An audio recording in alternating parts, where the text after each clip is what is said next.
شب معراج آرائش کا انتظام۔ رجب المرجب کی 27ویں تاریخ دوشنبے کا دن ہے۔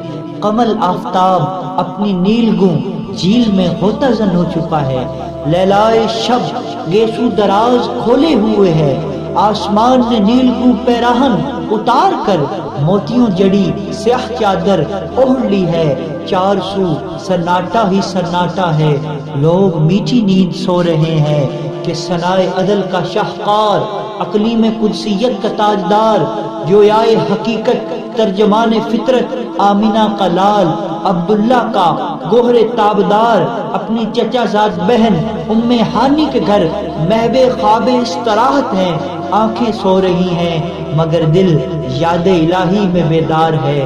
اچانک رحمت خداوندی موج-زن ہوئی۔ وصل حبیب کے لیے، لقائے مطلوب کے لیے طالب سراپا انتظار بن کر سید الملائکہ حضرت جبرائیل کو حکم دیتا ہے کہ میکائیل سے کہو کہ تقسیم رزق کا پیمانہ ہاتھ سے چھوڑ دے۔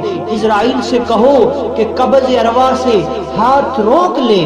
اسرافیل سے کہو کہ وہ نرسنگے کو منہ سے ہٹا دے۔